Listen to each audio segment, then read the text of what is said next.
Video, serie Edificando con la Palabra. Vamos al tema número 4 que se llama el traspaso generacional.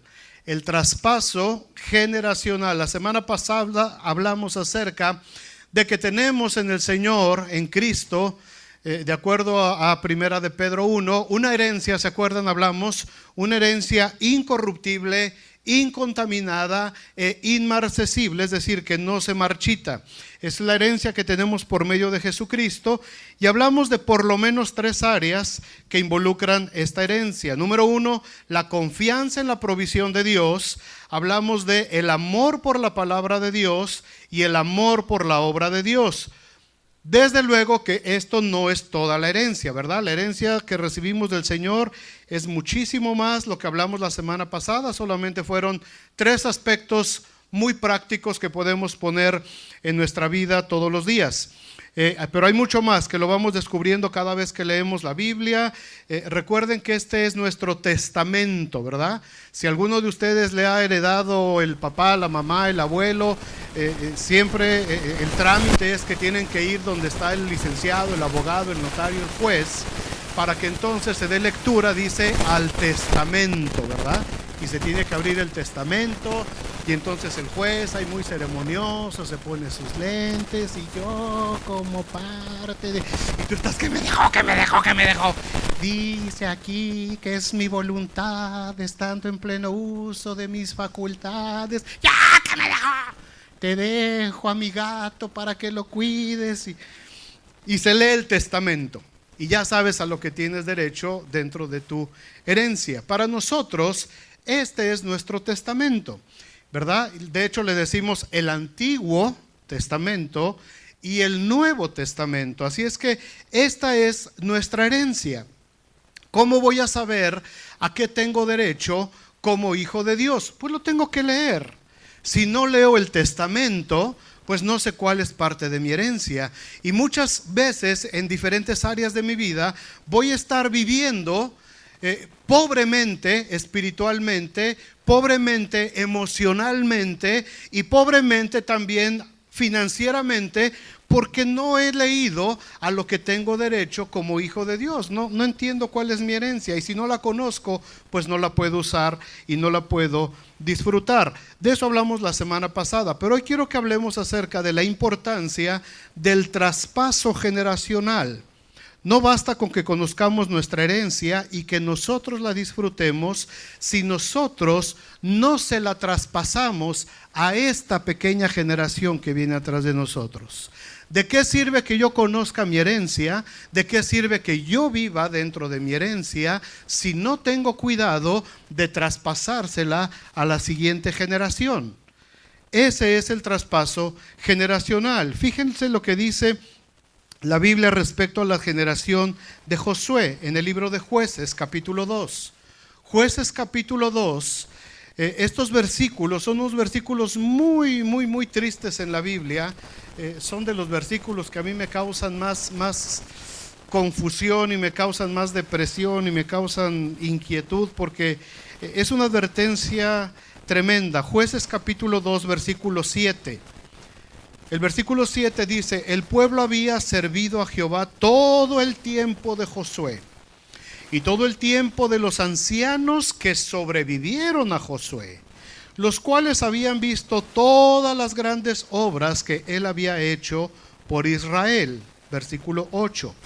Pero murió Josué, hijo de Nun, siervo de Jehová, siendo de 110 años. Y lo sepultaron en su heredad, en Timnat Sera, en el monte de Efraín, al norte del monte de Gaás. Y fíjense el versículo 10, y si lo pueden subrayar en sus Biblias, si lo pueden grabar ahí en la penca de un maguey, háganlo, porque fíjense qué tremendo versículo el 10. Y toda aquella generación también fue reunida a sus padres, es decir, se murieron. Y se levantó después de ellos otra generación. ¿Y qué pasó con esa generación de la agencia D3 de Josué? No conocían a Jehová, ni la obra que él había hecho por Israel. Y el libro de Jueces narra un periodo de más de 350 años en los que todas esas generaciones, por no haber sido traspasadas la herencia que Dios les había dado, el pueblo de Israel vivió 350 años viviendo de castigo en castigo, siendo sometidos a diversos extranjeros, pueblos que venían, los amedrentaban, los esclavizaban, les robaban, los quitaban. De pronto se levantaba un juez que los liberaba, pero otra vez se moría el juez y se volvían a apartar del Señor. Y esa fue la historia, porque la generación de Josué, y ustedes se acuerdan de la historia, es la generación la que rodeó las murallas de Jericó, y cuando gritaron los muros se derrumbaron y cayeron, y después fueron y empezaron a pelear y ganaban batallas acá y batallas allá, y conquistaron y empezaron a arrasar toda la tierra de Canaán, y empezaron a esclavizar a toda la gente que estaba alrededor. Una generación guerrera, victoriosa, luchadora. Cuando ellos se levantaban, Dios peleaba por ellos, y el ángel del Señor aparecía sobre ellos y hacían cosas tremendas. Un anciano ya, Caleb, ya viejito de 80 años, le dice a Josué: Josué, ya peleé toda mi vida junto a ti, mano, ya es hora que me des el monte que me prometiste.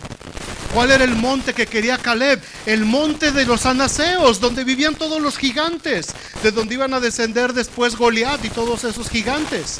Era el monte más peligroso, era el monte más fuerte, donde estaban los guerreros más impresionantes. Y Caleb, de 80 años, dice: ese es mi monte, dame mi monte, porque voy a ir y voy a subir a pelear por mi monte. Y Caleb fue y conquistó su monte, y ahí estableció a su descendencia. Pero se les olvidó a Josué, a Caleb y a toda esa generación, se les olvidó hacer su escuela bíblica de vacaciones. Se les olvidó tener su escuelita dominical, y se les olvidó decirle a los niños que iban creciendo cuán grandes cosas había hecho Dios con ellos. Y se murió Josué. ¿De qué edad? 110 años. No podemos decir que Josué no tuvo tiempo de enseñarle a la siguiente generación. Josué empezó a pelear cuando era joven al lado de Moisés, y Dios le dio hasta los 110 años. Pero a Josué se perdió en las batallas, en las guerras, y se le olvidó y toda aquella generación también fue reunida a sus padres, y se levantó después de ellos otra generación que no conocía a Jehová ni la obra que él había hecho por Israel. Se les olvidó enseñarles a los niños. Se les olvidó que los niños también tenían que ser parte de ese mover en el que Dios los estaba poniendo. Déjame darte dos contrastes esta tarde que podemos tener respecto a la herencia que hemos recibido de parte de Dios, y cómo en esos contrastes, cuál puede ser nuestra actitud respecto a la nueva generación que tenemos en las manos. Muchos de ustedes aquí tienen hijos, algunos no tienen hijos, algunos todavía ni se casan, y algunos ya salimos un poquito más adelante de los hijos, pero no importa. Aunque toda esta hilerita que se sienta ahí no sean mis hijos de sangre, yo los considero mis hijos espirituales, y me preocupo por ellos, y siento responsabilidad delante de Dios por todo ese grupito. Y lo mismo quisiera que cada uno de ustedes sintiera igual, aunque no sean sus hijos. Todos tenemos que sentir como iglesia una carga y una responsabilidad por esa generación que está empezando a crecer, y que no nos pase lo que le pasó a esta generación de Josué. Déjenme darle, como les dije, dos ejemplos de dos actitudes diferentes, y vamos a analizar a la luz de la palabra de Dios en qué actitud estamos nosotros y cómo podemos corregir y cómo podemos cambiar lo que estamos haciendo mal. La primera actitud es acerca del rey Ezequías. El rey Ezequías, en el segundo libro de Reyes, en el capítulo 20. Segundo libro de Reyes, capítulo 20. Ahí está, desde el capítulo 18 empieza la historia del rey Ezequías. El rey Ezequías es el rey sobre Judá, sobre la parte del sur de Israel cuando se divide el reino. Ezequías es uno de los reyes de Judá. Y dice la Biblia que Ezequías fue un rey bueno. Hizo lo bueno delante de los ojos de Dios, quitó los lugares altos, mandó que se restablecieran los sacrificios, que se pusiera todo bien en la casa del Señor. O sea, Ezequías fue un rey en general muy bueno. Hizo las cosas bien, estaba echándole muchas ganas.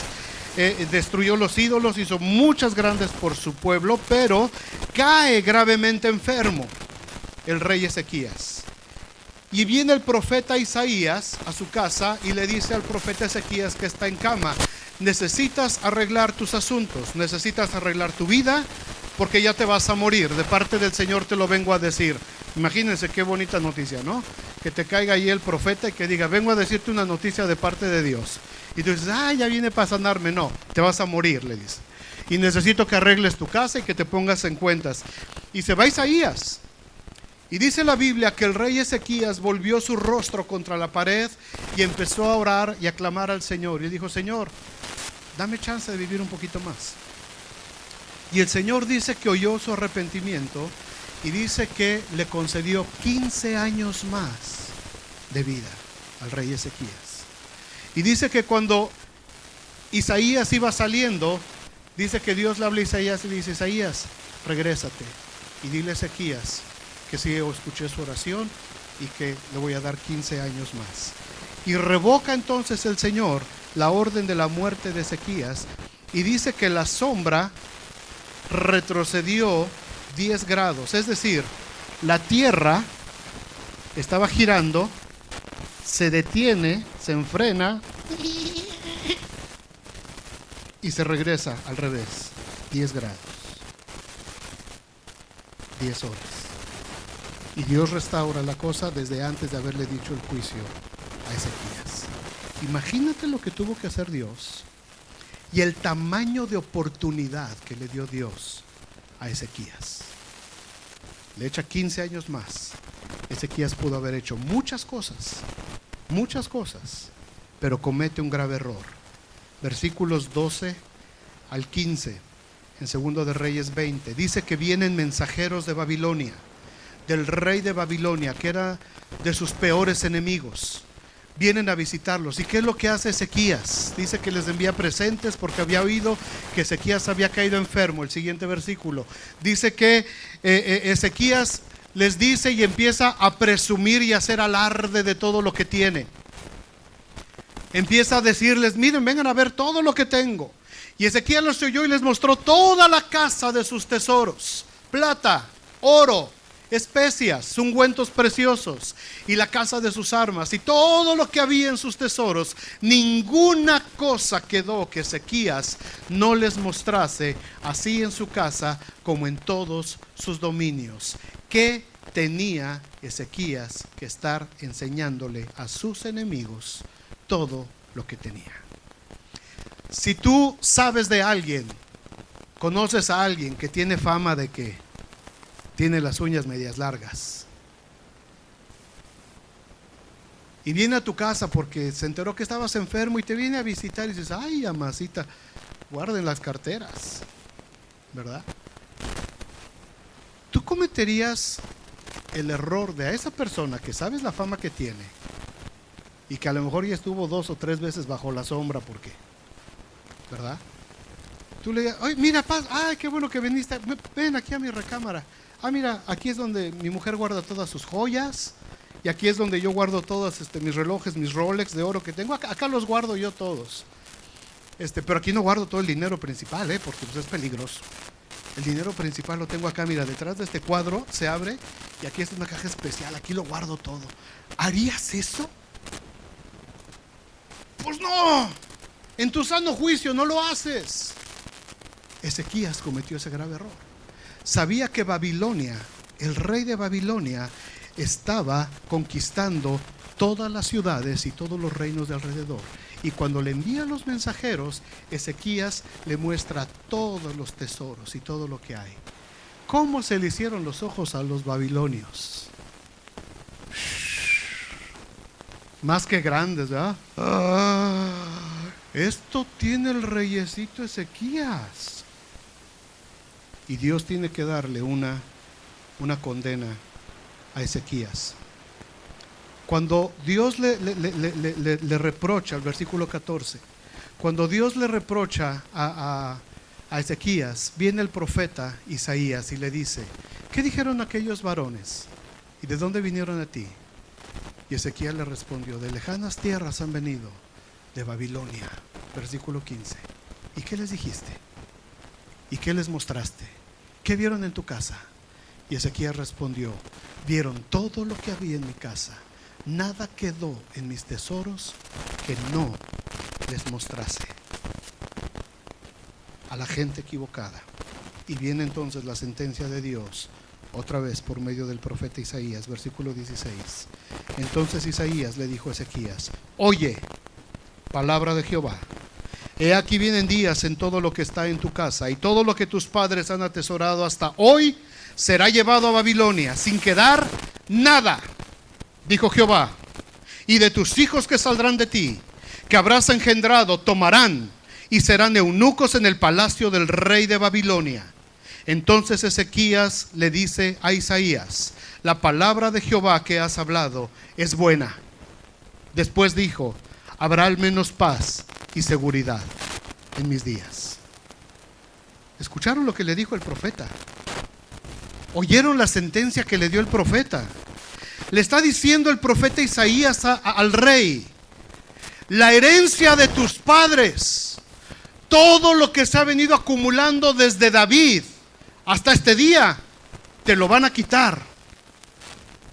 Y no solamente eso, todos tus hijos que has engendrado, todos tus varones, los van a hacer eunucos. ¿Qué quiere decir esto? Los van a castrar para que no puedan tener descendencia. Y así castrados se los van a llevar a trabajar de esclavos en el palacio del rey de Babilonia. Eso fue lo que le dijo Isaías a Ezequías. ¿Y cuál fue la respuesta de Ezequías? Está chido. Por lo menos no va a pasar en mi tiempo. La palabra que Dios me ha hablado a través de ti está buena. La entiendo. Al menos el Señor me va a dar paz en mis días hasta que yo me muera. Qué irresponsabilidad de hombre. Si él se hubiera arrepentido en ese momento, hermanos, ¿ustedes creen que Dios le hubiera dado otra oportunidad? Claro que sí. Pero su actitud fue de arrepentimiento, de quebrantamiento, de angustia. No, aceptó de forma totalmente pasiva la sentencia, y lo peor que hizo fue decir: al menos habrá paz y seguridad en mis días. O sea, lo único que me importa es terminar mis días, y mis hijos hay que se las averigüen como puedan. Si los castran o los esclavizan, ya ni modo, es problema de ellos. Lo que a mí me importa es terminar mi vida en paz. Eso fue lo que dijo el rey Ezequías. Les pregunto, padres, ¿ustedes serían capaces de decir eso? ¿No? ¿De verdad? Déjenme decirles solamente 3 actitudes que, si las tienes en tu vida, estás diciendo exactamente lo mismo que el rey Ezequías con respecto a tus hijos. No con palabras, pero con tu ejemplo. Número 1, cuando dices: hoy no vamos a adorar a Dios porque tenemos cosas que hacer. Al fin que la reunión hay cada 8 días. Les estás enseñando a tus hijos a la gente equivocada. Y ellos están aprendiendo a distinguir sus prioridades. Y buscar a Dios no va a ser la primera prioridad en su vida. No te engañes. Cuando tú dejas de buscar a Dios, cuando a ti se te hace muy fácil y con la mano en la cintura, despreciamos el día de asamblea, el día que el Señor convoca a reunión a su pueblo. Cuando lo despreciamos de manera tan ligera, porque nos dio flojera, porque el tiempo está bueno para ir a otro lado, porque hay que ir a hacer las compras, porque hoy me voy a dedicar a pintar mi coche, porque hoy mejor me voy a dedicar a arreglar la casa. El día que tú haces eso y tus hijos, tu siguiente generación no está lista para recibir la palabra de Dios, estás diciendo exactamente lo mismo que el rey Ezequías. Viva yo en paz el día de hoy, y a mis hijos lo que les pase después es problema de ellos. Cuando despreciamos el tiempo de reunión, hermanos, y se los digo con todo amor, cuando despreciamos con tanta ligereza el tiempo de reunión, hay consecuencias. Cansado estoy de la vida de verlo, hermanos. Lo he visto muchísimas veces, infinidad de ocasiones. Ya sé cómo termina la historia. La he visto muchísimas veces. Cuando la gente es inconstante y viene a la reunión cada Corpus y San Juan y de vez en cuando llega el tiempo de la prueba y de la aflicción, ya sé lo que van a decir, ya sé lo que van a llorar, ya sé lo que van a clamar y ya sé en lo que van a terminar los hijos. Ya lo sé. ¿Por qué? Porque es el mismo molde que se repite vez tras vez. ¿Por qué? Porque como Ezequías decimos, lo que a mí me importa es lo que yo tengo que hacer hoy. Mis prioridades son más importantes. Lo que yo tengo que hacer en mi domingo es más importante, o en mis actividades del día. Cuando la iglesia está muele y muele que reuniones, qué fastidio, cómo enfadan con tanta reunión y nos quieren ahí. Pero cuando viene el tiempo de la prueba, ay Señor, acá estoy todos los días, clamo de ti de día y de noche. Y se los dije hace 8 días, las lágrimas de sangre no hay Kleenex que las puedan limpiar. Pero cuando somos tan ligeros para cambiar nuestras prioridades, hermanos, y no nos preocupamos por nuestra generación, cada vez que ustedes no vienen y no traen a estos niños, ellos están recibiendo el mensaje. No es importante. Mi clase no es importante. Adorar a Dios no es importante. Es más importante las cosas que hacemos allá afuera. Es más importante las cosas que tenemos allá afuera. Es más importante divertirnos, es más importante ir para acá, para allá, que las cosas de Dios. Cuando se pueda, iremos a atender al Señor. Y vivimos en ese estado religioso. Y se los digo nuevamente, con mucho amor. ¿Por qué? Porque yo ya sé cómo termina la historia. Ya sé cómo van a terminar las historias. Por eso desde este momento estamos aprendiendo y entendiendo. No de balde la Biblia dice en Hebreos 10:25, no dejen de congregarse como algunos tienen por costumbre. O sea que esto no es de ahora, Esto ya venía desde el primer siglo. No dejen de congregarse, dice el escritor de Hebreos, como algunos tienen por costumbre. Dice, antes bien, estimúlense unos a otros al amor, a las buenas obras, apóyense, cuídense. A lo mejor alguien dice, bueno, yo no voy, pero al rato lo veo por internet. Está bien, pero no es lo mismo.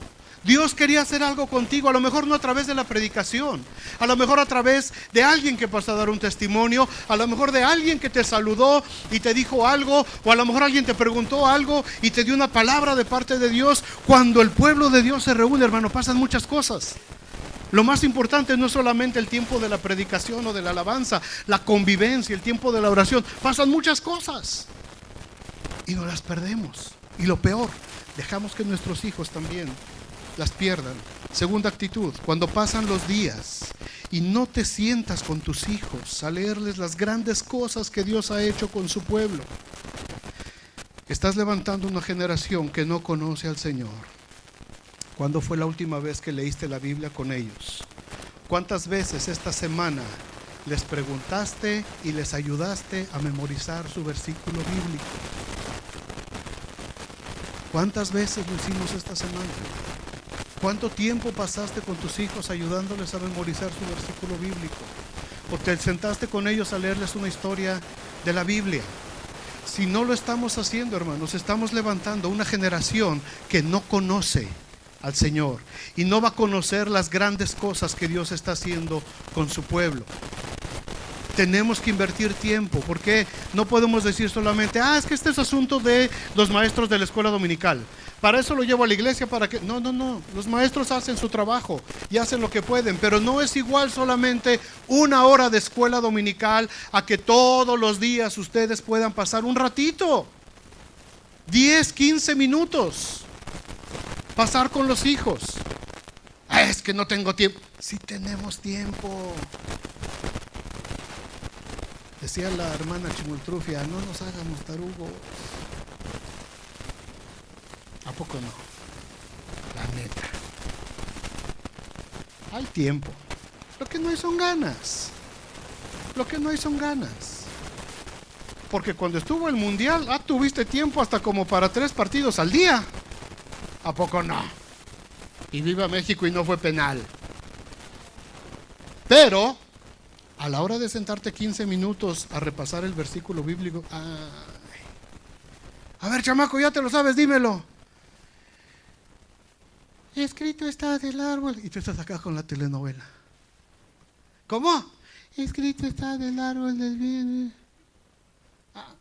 Sí, te salió bien. Vete para allá. Pues se van a dar el beso ahorita acá. Vete para allá. Si hacemos esa actitud, hermanos, estamos levantando una generación que no conoce al Señor y no la va a conocer. Tercera actitud: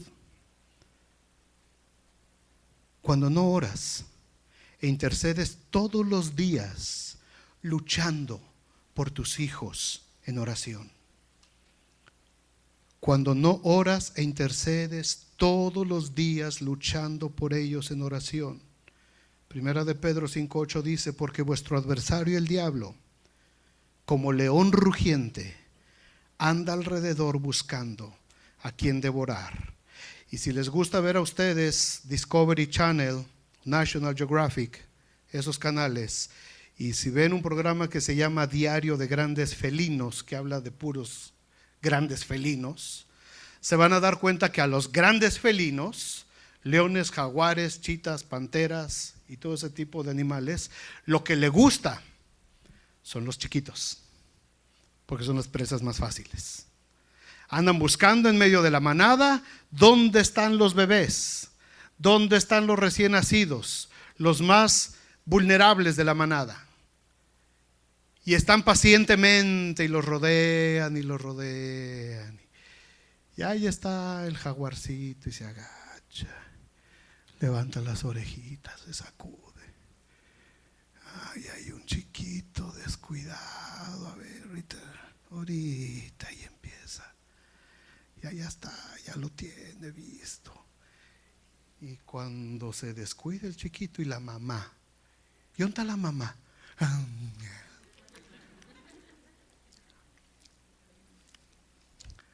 Viendo que el macho aquel tiene unos cuernotes bien largos. Y el venadito acá. No, el papá anda allá, buscando a la siguiente. ¿Quién sigue? ¿Quién sigue? Castigando acá. Y el pobre bebé, cuando se da cuenta la mamá, ya va aquel con el venadito entre las fauces. Esta generación, hermanos, es la más vulnerable. Si no oras e intercedes y luchas en oración todos los días, pidiendo la protección de Dios por estos niños, el diablo no los va a quitar, no los va a arrebatar y no los va a destruir. Y vamos a sentir bien feo cuando veamos cómo nuestros niños se empiezan a perder. El segundo contraste, porque si estás al menos en 2 de estas actitudes, estás diciendo lo mismo que Ezequías: por lo menos en mi tiempo habrá paz y seguridad. El segundo contraste es David, el rey de Israel. David, lo vemos en las mismas circunstancias de Ezequías, al final de su vida, en el primer libro de Crónicas, capítulo 22. Primer libro de Crónicas, allá adelantito, capítulo 22. Ya David está grande también, ya David está anciano, está al final de su vida, pero fíjate la diferencia, lo que pasó con David. Fíjate la diferencia, versículo 5. Primera de Crónicas 22, 5. Y dijo David: Salomón mi hijo es ¿qué? Muchacho y de tierna edad. Y la casa que se ha de edificar a Jehová ha de ser magnífica por excelencia, para renombre y honra en todas las tierras. Ahora pues, yo le prepararé ¿qué? Todo lo necesario. Y David, antes de su muerte, hizo preparativos en gran abundancia. ¿Te das cuenta la diferencia? La actitud de Ezequías: si a mis hijos se los llevan y pues ya ni modo, ya les tocaba. Yo por lo menos que acabe mis días en paz. Y David dice: mi hijo Salomón todavía es muchacho y todavía está tiernito. ¿Para cuánto te gusta una tierna edad? Nada, 16 ya. Ya no está cute ya. 8, 6, ¿verdad? 4 de esos, ¿no? Tiernitos. ¿Y dónde está mamá? ¿Dónde está mamá? ¿Verdad? Se ven tiernitos, ¿no? Para las mamás, si el chamaco tiene 40, ¡ay, qué tierno mi hijo de 40 años! Pero dice que era muchacho y de tierna edad. Y dice David, y la obra que él tiene que hacer, es decir, la visión que Dios tiene para mi hijo, la visión que Dios tiene para esta generación, es de una obra magnífica, excelente. Y lo que esta generación haga, dice David, tiene que ser de renombre en todas las tierras alrededor. Se tiene que dar a conocer por todos lados. Por tanto, yo le voy a preparar todo lo que él necesite para hacerlo. David no estaba lanzando la aventura a Salomón. David no estaba diciendo, pues que crezca Salomón y que se las averigüe. Yo quería construir la casa de Dios, pero Dios me dijo que tenía mucha sangre en mis manos y que yo no la podía construir, así es pues que Salomón se las averigüe. Ese no es un padre responsable. Un padre conforme al corazón de Dios está haciendo un correcto traspaso generacional. Igual que hicimos con Ezequías, califícate con al menos 3 actitudes de David para saber si estamos en el camino correcto. Número 1, David empezó a preocuparse por él siendo un muchacho tierno. Si apenas estás conociendo el Evangelio y tus hijos ya son adolescentes o adultos, todavía son tiernos en Cristo, no te preocupes. No son tiernos de edad, pero todavía son tiernos en Cristo, todavía son tiernos en el Evangelio. Aun cuando tengan 15, 16, 20 años, si apenas están conociendo de Dios, están tiernos en el Evangelio. Y tenemos que empezar a proveer para ellos desde la más temprana edad posible.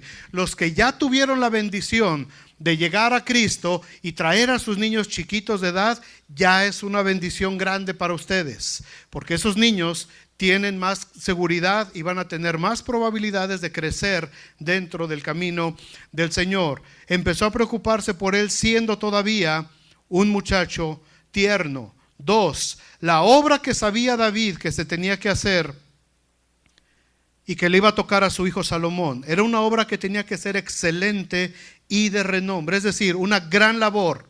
David tenía una gran visión para lo que su hijo quería hacer para Dios. Ahora, les pregunto, padres, ¿cuál es la visión que tienen ustedes para sus hijos dentro del camino del Señor? ¿Cómo te imaginas a tus hijos? ¿Cuál es la visión que Dios está poniéndote a ti para la vida de tus hijos? ¿Qué es lo que quieres que ellos logren? ¿Cuál es esa labor excelente y de renombre que tú sabes que tus hijos pueden lograr? A lo mejor algunos de ellos van a ser licenciados, abogados, ingenieros. Algunos van a ser a lo mejor actores, actrices. A lo mejor van a ser músicos, cantantes, predicadores, misioneros, pastores, no sé. Pero ¿cuál es la visión que Dios está poniendo para ti, para tus hijos? ¿Qué es lo que quieres que ellos sean cuando crezcan? Y no digas, pues lo que él quiera. No seas Ezequías. Por lo menos impúlsalos a algo, anímalos. Si tú no lograste terminar tus estudios, que ellos sí terminen. Toda esta generación, hermanos, tiene que llegar a la universidad. Todos. No podemos decir, pues que salga ahí, que se vaya a McDonald's. No, señor. Qué bueno que venda hamburguesas y que me traiga una sin pan, con lechuga, por favor. Pero, oye, sería mejor que fuera un abogado cristiano, ¿no? Sería mejor que fuera médico cristiano. ¿No te desesperan los médicos acá? Dios guarde de enfermarse, hermano, aquí. Pero imagínate un médico hispano, cristiano, que cuando llegue y te pregunte, ¿cómo estás, señor? Bien cateado, mano, fíjate. No se preocupe, ahorita le vamos a hacer unos análisis. ¿Me permitiría hacer una oración? ¡Uy, en la torre! ¿Me permite orar por usted antes de que yo empiece a tratarlo? ¿Te imaginas? Te desmayas. Ahí quedas. No, Señor, estoy listo cuando tú digas. Si me toca un médico así. Imagínate qué diferencia tener profesionistas cristianos. ¿Por qué? Porque la obra que estos niños van a hacer, muchachos, tiene que ser una obra excelente y de renombre. No quisiera yo por nada del mundo ver esta generación fracasar. Generación que dejó abandonados los estudios. Una generación que no pudo salir más adelante que nosotros. Una generación que se tuvo que conformar con un trabajo sencillito porque no pudo aspirar a más. ¿Sí me entienden esto? La obra que ellos tienen que hacer tiene que ser una obra mucho más grande que lo que pudimos hacer nosotros. Pero para eso, la actitud número 3 de David. David mismo en persona decidió empezar a hacer los preparativos. Fíjate bien lo que dice. Dice, yo le prepararé. No dice los sacerdotes, no dice la iglesia, no dice el pueblo, no dice los levitas, no dice la gente de alrededor. David dice, yo, su padre, yo le voy a preparar lo que necesita. Yo le voy a dar lo que necesita. Y termina diciendo este versículo que lo hizo antes de su muerte. Y no solamente que lo hizo, sino que lo hizo en gran abundancia. Y conocemos la historia, y si no la conocen, léanla. Ahí después en los siguientes capítulos de Primero de Crónicas y el segundo libro de Crónicas. ¿Quién fue Salomón? ¿Quién llegó a ser Salomón? ¿A dónde llevó Salomón a la nación de Israel? Al periodo más grande de la historia de Israel. Hasta el día de hoy jamás ha habido una época de esplendor tan grande como la que logró este muchacho llamado Salomón, pero porque tuvo un padre que supo traspasar a la siguiente generación y se preocupó por darle ese traspaso a la siguiente generación. Te pregunto, ¿cómo estás preparando tu traspaso generacional? ¿Como Ezequías o como David? No veas las actividades de la iglesia, por favor, como un fastidio, como un gran esfuerzo que tienes que hacer. Hay que pararse el domingo a las 11 porque hay que llegar a la 1. Todos los días te paras a las 5 de la mañana a trabajar. Dices, es que el domingo me sabe más. Pues sí, te sabe 3 horas todavía. Ya a la 1:30, cuarto para las 2, venimos a Ezequías. Yo quisiera hoy que el Espíritu Santo de Dios me ayudara a contagiarles a ustedes esta urgente necesidad. Y me encantaría que sintieran conmigo esa, ¿cómo se le puede llamar? Ansiedad santa. Ansiedad santa por nuestros niños, por nuestros adolescentes, nuestros SBGs, nuestros jóvenes que están creciendo. Y desde luego por nosotros mismos. ¿Cómo lo vamos a lograr? Solamente hay una manera, muchachos. No hay atajos, no hay shortcuts, no hay fast track. La única manera es edificando con la palabra de Dios. No hay más. No hay más. Edificando con la palabra de Dios. En el primer tema vimos la plática de Mark Williams. Y el hermano Mark Williams decía y establecía que debemos de seguir creyendo que el Señor va a seguir confirmando su palabra aún en nuestros días. ¿Se acuerdan? Y después vimos a Roberto Aldana en el segundo tema. Y él decía que tenemos que empezar otra vez a derramar lágrimas de quebrantamiento delante de Dios para poder ver un verdadero derramamiento de su Espíritu entre nosotros otra vez. La semana pasada vimos cómo podemos conocer nuestra herencia incorruptible, incontaminada e inmarcesible. Y como vimos hoy, tenemos que asegurar nuestro traspaso generacional de acuerdo al corazón de Dios. ¿Cómo estamos traspasando nuestra generación? ¿Cómo vamos a pasar la estafeta? Como las carreras de relevos, ¿verdad? Que van corriendo, son 400 metros relevos, uno corre 100 y lleva el palito ese que se llama la estafeta. Y va corriendo y va todo lo que da. Y el que sigue el relevo está ahí esperando así nada más que le llegue el otro, ¿verdad? Y el otro llega corriendo y les tira. Y se tiene que asegurar de que el otro tenga ya bien segura la estafeta para poder arrancar a correr. Y una vez que ya la siente bien segura, arranca a correr al que sigue. ¿Qué pasa cuando el que viene corriendo se descuida y suelta la estafeta antes de que el otro la agarre? El equipo queda descalificado. Pierden la carrera. ¿Cuántas carreras se han perdido, hermanos, entre las filas cristianas? Muchísimas, miles. Yo conozco muchísimas historias de padres que se les olvidó o no fueron firmes para pasar la estafeta a la siguiente generación y la soltaron y los chamacos se perdieron. Yo no quiero que eso suceda aquí.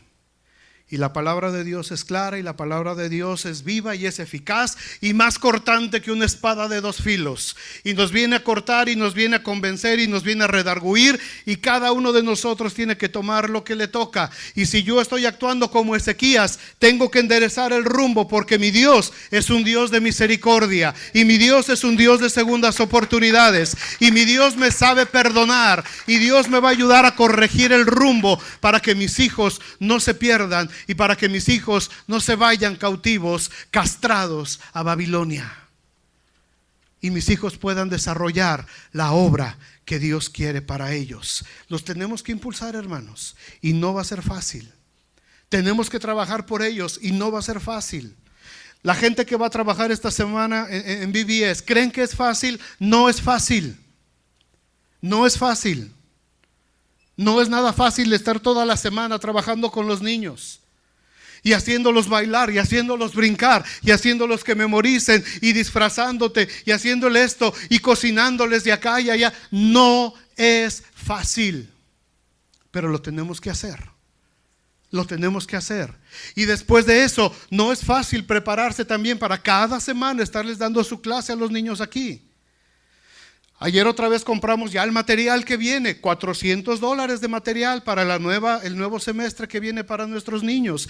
Y tuvimos que comprar la comida que se les va a dar en la escuela bíblica de vacaciones, $300 más. Y esta semana tenemos que ir a hacer el snack para todas las semanas que les damos acá, otros $300. Y en BBS ya nos gastamos casi $1,500 en material para nuestros niños. ¿Por qué? Porque David dijo, lo voy a hacer y lo voy a hacer en abundancia. No voy a estar recortándole a Salomón. No le voy a estar, como dicen en México, pichicateándole. Si les vamos a invertir, les invertimos bien. Y si le vas a invertir a tus hijos en tu casa, hermano, inviérteles bien, por favor. Inviérteles tiempo, inviérteles dedicación, inviérteles oración, inviérteles, porque estos niños tienen que hacer una obra de renombre en todo el estado de Indiana. ¿Para qué creen que es el edificio que Dios nos dio? Para nosotros, para nuestros días. Nosotros lo vamos a preparar, nosotros lo vamos a hacer, nosotros le vamos a echar ganas al edificio. Pero las hormiguitas son las que le van a sacar jugo. Estas hormiguitas. Y ya hay por ahí 2 o 3 gallitos ahí ya, que yo sé que van a ser predicadores ahí. Ya los tengo detectaditos. y estoy orando por ellos, porque yo sé que Dios va a levantar esta nueva generación, y lo que se va a hacer en esta iglesia, hermanos, va a ser mucho más grande de lo que nosotros nos podemos imaginar. Pero nosotros ya no vamos a estar. ¿Por qué? Porque se murió el Jorge, el gordo de, ponle, ya 110 años, no, Dios no, Señor, de 70, ponle, ya me doy por bien servido. Y toda su generación fue reunida también con él, porque ustedes van atrás de mí. No me voy solito, eso se los puedo asegurar. Y yo quiero que se escriba en el libro de las crónicas de Vida Nueva South Bend: y se levantó después de ellos una generación poderosa, una generación que conocía a Dios, una generación que estaba bien cimentada en la palabra de Dios, una generación poderosa en palabra, en hechos, y Dios confirmaba su palabra a través de toda esa generación, a través de señales, maravillas y prodigios. Esa es mi oración, hermanos. Esa es mi oración, y yo quisiera que ustedes tuvieran ese sueño juntamente conmigo, que el Espíritu Santo ponga ese sueño. Lo que tengamos que hacer nosotros lo vamos a hacer, pero vamos a pensar en esta generación. Ellos son los que van a levantar el nombre del Señor, si es que Cristo no viene antes. Ellos lo van a levantar. Pónganse de pie, por favor. Vamos a orar, vamos a darle gracias a Dios, y vamos a participar de la cena del Señor. Lo vamos a estar haciendo por unos meses, la última semana del mes. Mientras los hermanos de la alabanza están ministrando suavemente, por favor, yo les pido que cierren sus ojos, hermanos, cierren sus ojos,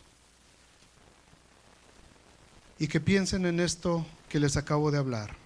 El traspaso generacional. ¿Cómo estamos nosotros traspasándole a nuestra siguiente generación? ¿Cuál es la actitud que estamos teniendo? ¿Estamos siendo como Ezequías en algunos aspectos a lo mejor? ¿O queremos ser como David?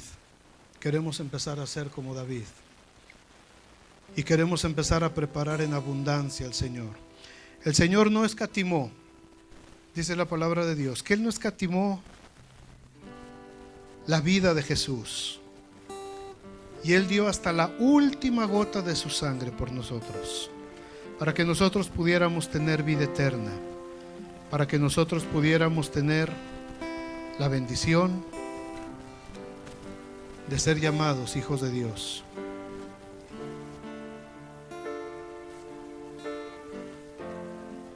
¿Qué es lo que vamos a hacer por nuestros hijos? Lo que hagamos por nuestros hijos va a ser también en beneficio de nosotros. Si nosotros buscamos al Señor y animamos a nuestros hijos a buscar al Señor, los principales beneficiados somos primeramente nosotros. Como hablamos hace 8 días, la herencia del Señor no se desgasta. La herencia del Señor no se acaba, al contrario, mientras más la usamos y mientras más la compartimos, más se multiplica. Así es que mientras empiezan a pasar, por favor, a tomar los elementos, estén pensando en eso, por favor, antes de que oremos y antes de que participemos de la cena. Pasen, por favor, a tomar los elementos, hermanos, de este lado, la copa, el pan, los hermanos de este lado acá.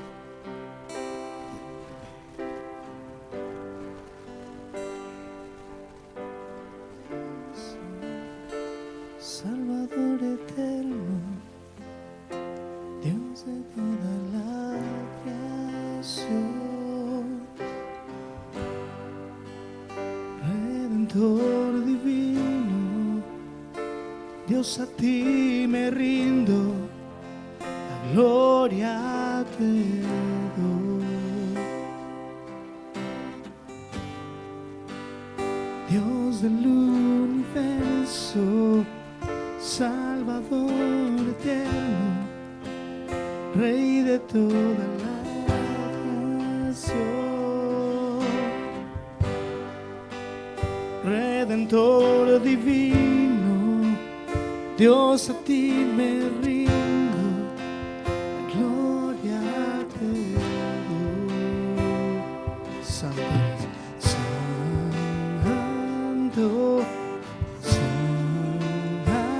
santo, santo Dios.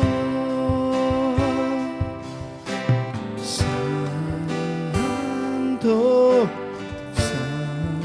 santo, santo Dios.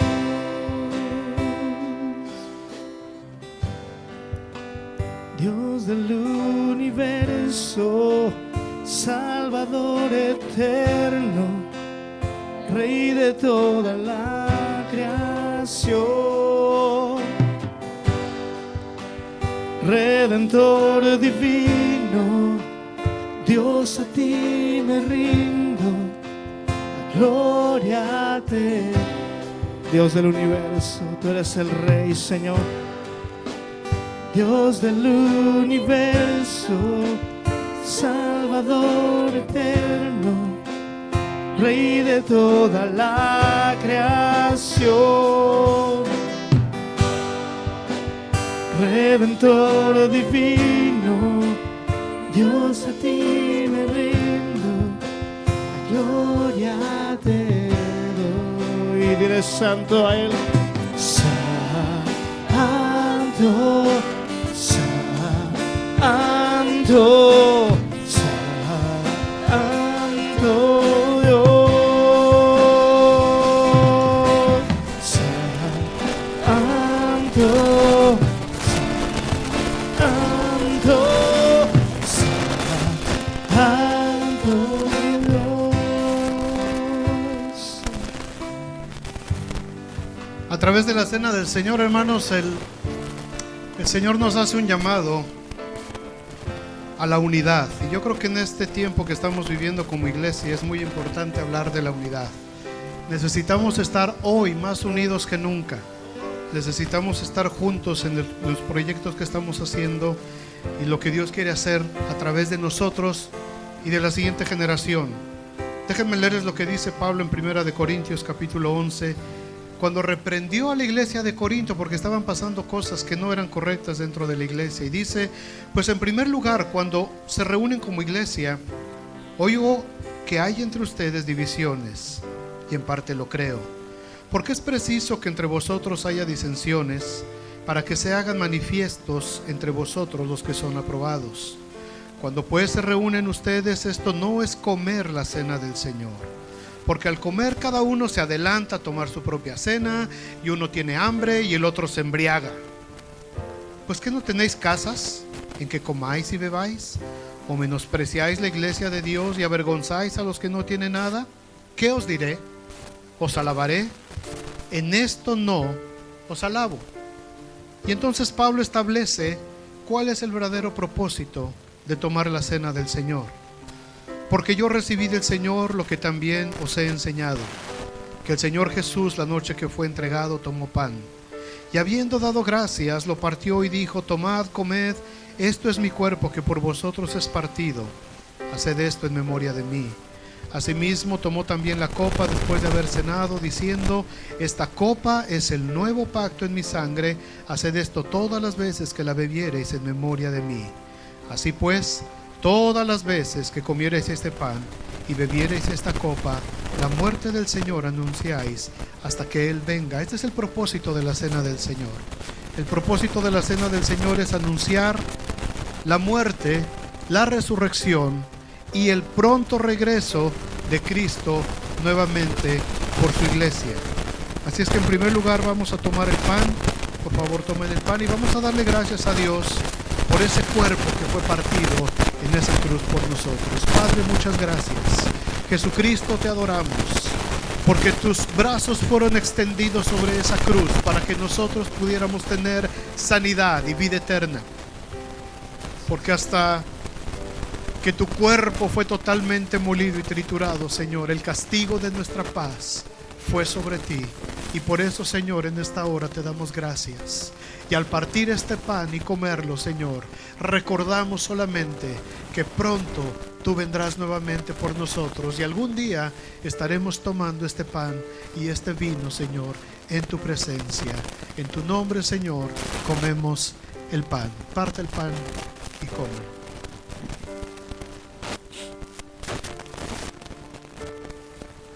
Y el Señor dice también, esta copa es el nuevo pacto, el Nuevo Testamento, mi nueva herencia para ustedes. Esta copa representa la sangre que fue derramada, gota a gota, para que nuestra salvación fuera completa, para que no tuviéramos necesidad de otro intercesor, ni de otro mediador entre Dios y los hombres, sino solamente Jesucristo. Así es que todas las veces que comiereis este pan y bebiereis esta copa, la muerte del Señor anunciáis hasta que Él venga. Tomemos la copa, hermanos. Señor, muchas gracias. Muchas gracias, Señor. Porque todas las veces que estemos haciendo y cumpliendo esta ordenanza tuya, no es un rito, no es una liturgia, es una ordenanza que tú instituiste. Y mientras la iglesia todavía, Señor, esté viva, y mientras la iglesia todavía esté en este mundo, lo seguiremos haciendo, recordando que un día tú vas a venir por nosotros y nos vas a llevar a vivir en esas moradas eternas, donde entonces terminará todo dolor y toda lágrima será enjugada. Y entonces podremos ver completa nuestra obra, y podemos ver completas a nuestras generaciones abajo de nosotros, y podremos escuchar: bien, buen siervo fiel, en lo poco fuiste fiel, en lo mucho te pondré. Entra en el gozo de tu Señor. Entra en el gozo de tu Señor. Aleluya, aleluya, aleluya. ¿Cuántos le dan gracias a Dios por esto? Aleluya. El Señor es el que pelea por nosotros, hermanos. El Señor es el que va delante de nosotros. El Señor es el que va haciendo que las tinieblas retrocedan. El Señor va haciendo que cada uno de nosotros vaya de victoria en victoria y de gloria en gloria. ¿Cuántos dicen amén? Amén. El Señor nos va a dar esa victoria. Vamos a declararlo y terminamos nuestra reunión. Que Dios les bendiga. Vamos a declarar victoria.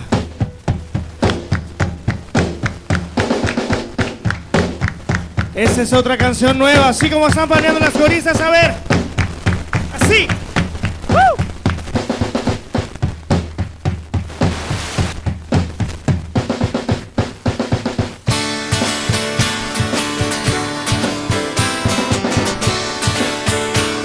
Él es quien pelea por nosotros. Vamos a llevar a estas nuevas generaciones hasta donde el Señor lo diga. Dice: Dios es quien pelea, de mi lado está.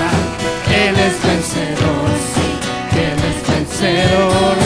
No podrán vencerlo, Dios simboliza, Cristo está aquí. Oh.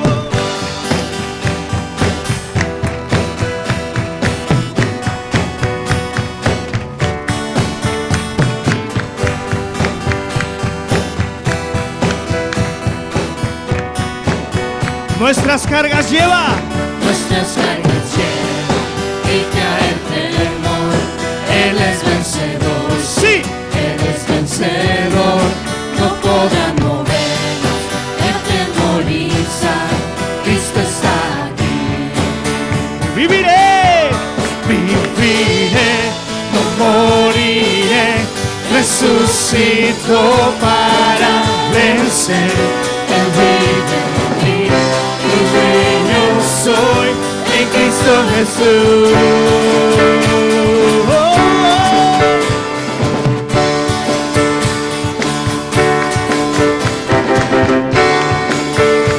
Vamos a decir: nuestras cargas lleva y trae el temor. Él es vencedor, sí, Él es vencedor. No podrán movernos ni atemorizar. Cristo es aquí. Yo viviré, viviré, no moriré.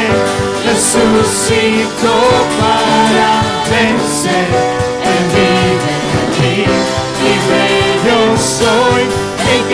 Jesús. Viviré, viviré, no moriré, su gran poder exaltaré, de verdad que restaurarme, Cristo Jesús. Yeah.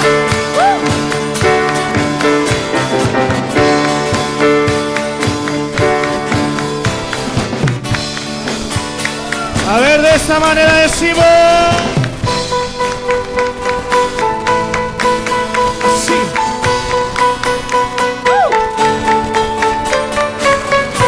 A ver, un grito de júbilo. Dios es quien pelea. Dios es quien pelea contra las tinieblas, con su luz nos lleva. ¿Quién puede oponerse? En tu nombre, Cristo, venzo al enemigo y lo declararé, lo declararé. Dios es quien pelea contra las tinieblas, con su luz nos lleva. ¿Quién puede oponerse? En tu nombre, Cristo, venzo al enemigo y lo declararé. Dios, Dios es quien pelea contra las tinieblas, con su luz nos lleva. ¿Quién puede oponerse? en su nombre, Cristo, venzo a las tinieblas. Otra vez decimos, Dios, Dios es quien pelea contra las tinieblas, con su luz nos lleva. ¿quién puede oponerse? En tu nombre, Cristo, venzo a las tinieblas. Lo declararé, gritaré, viviré, no desviviré de su poder.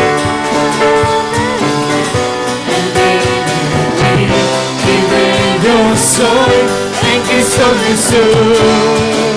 Yo viviré, Viviré, no moriré, su gran poder exaltaré.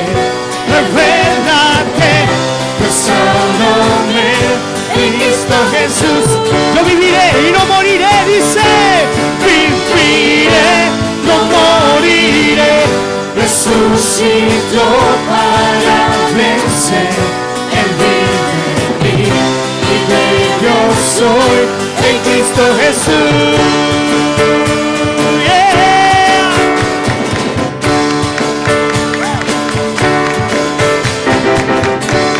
Te adoramos, Señor.